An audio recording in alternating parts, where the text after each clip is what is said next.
CUT special series में एक बार फिर से आपका स्वागत है। इस एपिसोड में हम उन प्रश्नों को देखेंगे जो आपके परीक्षा के लिहाज से बेहद महत्वपूर्ण साबित हो सकते हैं। तो चलिए शुरुआत करते हैं। वर्तमान में पृथ्वी की निचली कक्षा में कितने टन अंतरिक्ष मलबा है? ए 1000 टन, बी 6000 टन, सी 10,000 टन, डी 500 टन। इस प्रश्न का सही उत्तर है विकल्प बी 6000 टन। चलिए देखते हैं इसके विश्लेषण को। पृथ्वी की निचली कक्षा को अब दुनिया का सबसे बड़ा कचरा डंप माना जाता है। पृथ्वी की निचली कक्षा में करीब 6000 टन अंतरिक्ष मलबा है। अगला प्रश्न है, ब्लैक मून के दौरान कौन सा ग्रह पूरी रात दिखाई दिया? ए शुक्र, बी बृहस्पति, सी मंगल, डी शनि।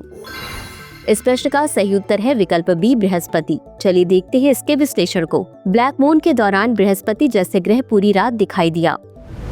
अगला प्रश्न है, पैंगोंग झील के तट पर शिवाजी की प्रतिमा कितनी ऊंचाई पर स्थित है? ए 15,000 फीट, बी 14,300 फीट, सी 13,500 फीट या डी 12,000 फीट।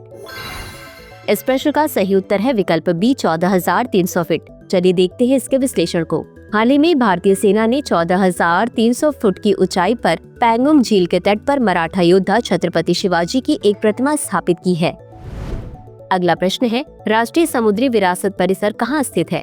ए मुंबई, बी लोथल गुजरात, सी चेन्नई, डी कोच्चि। इस प्रश्न का सही उत्तर है विकल्प बी लोथल गुजरात। चलिए देखते हैं इसके विश्लेषण को। राष्ट्रीय समुद्री विरासत परिसर गुजरात के लोथल में स्थित है, जो प्राचीन सिंधु घाटी सभ्यता का एक महत्वपूर्ण शहर है, जो अपने उन्नत पूतगांव और समृद्ध समुद्री इतिहास के लिए जाना जाता है। अगला प्रश्न है, हाल ही में INS सुशील कहाँ पहुँचा? A Casablanca Morocco, B Tokyo Japan, C Colombo Sri Lanka, D Dubai UAE। इस प्रश्न का सही उत्तर है विकल्प ए कैसाब्लांका मोरक्को। चलिए देखते हैं इसके विश्लेषण को। हाल ही में भारत और मोरक्को के बीच द्विपक्षीय संबंधों और नौसैनिक सहयोग को मजबूत करने के उद्देश्य से अपनी यात्रा के तहत INS सुशील मोरक्को के कैसाब्लांका पहुंचा।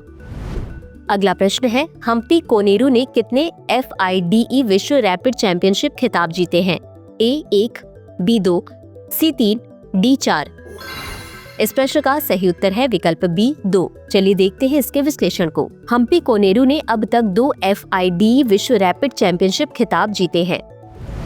अगला प्रश्न है, हाल ही में रफ स्किन डॉगफिश शार्क की खोज कहाँ की गई है? ए ऑस्ट्रेलिया, बी कैमन द्वीप, सी अटलांटिक महासागर, डी हिंद महासागर। इस प्रश्न का सही उत्तर है विकल्प बी कैमन द्वीप। चलिए देखते हैं इसके विश्लेषण को। रफ स्किन डॉगफिश शार्क को कैमन द्वीप के निकट 1045 मीटर की गहराई पर खोजा गया। यह पहली बार था कि इस प्रजाति को जीवित देखा गया। अगला प्रश्न है, सूर्य किरण अभ्यास किन देशों से संबंधित है? ए भारत नेपाल, बी भारत भूटान, सी भारत श्रीलंका, डी इनमें से कोई नहीं। इस प्रश्न का सही उत्तर है विकल्प ए भारत नेपाल। चलिए देखते हैं इसके विश्लेषण को।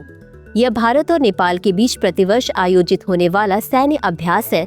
इस अभ्यास का उद्देश्य दोनों देशों के सैनिकों द्वारा दुर्गम पहाड़ी क्षेत्रों में सैन्य संबंध स्थापित करना है। अगला प्रश्न है, हाल ही में आरिफ मोहम्मद खान को किस राज्य का राज्यपाल चुना गया है? ए बिहार, बी मणिपुर, सी उत्तर प्रदेश, डी मध्य प्रदेश। इस प्रश्न का सही उत्तर है विकल्प ए बिहार। चलिए देखते हैं इसके विश्लेषण को। हाल ही में आरिफ मोहम्मद खान को बिहार राज्य का राज्यपाल नियुक्त किया गया है। अगला प्रश्न है, परीक्षण के दौरान CR 450 प्रोटोटाइप द्वारा प्राप्त की गई अधिकतम गति क्या है? ए 400 किलोमीटर प्रति घंटा, बी 450 किलोमीटर प्रति घंटा, सी 500 किलोमीटर प्रति घंटा या डी 350 किलोमीटर प्रति घंटा। इस प्रश्न का सही उत्तर है विकल्प बी 450 किलोमीटर प्रति घंटा। चलिए देखते हैं इसके विश्लेषण को। CR 450 प्रोटोटाइप ने अपने परीक्षण के दौरान 450 किलोमीटर प्रति घंटा की सर्वोच्च गति प्राप्त की, जिससे यह दुनिया की सबसे तेज गति वाली ट्रेन बन गई। अंत में देखते हैं आज के अभ्यास प्रश्न को। हाल ही में जिमी कार्टर को नोबेल शांति पुरस्कार किस लिए मिला है? A economic policies, B humanitarian efforts and peace solutions, C domestic policy reforms या डी एनवायरमेंटल कंट्रीब्यूशन। इस प्रश्न का उत्तर कमेंट बॉक्स में जरूर दें। आज के लिए बस इतना ही। धन्यवाद।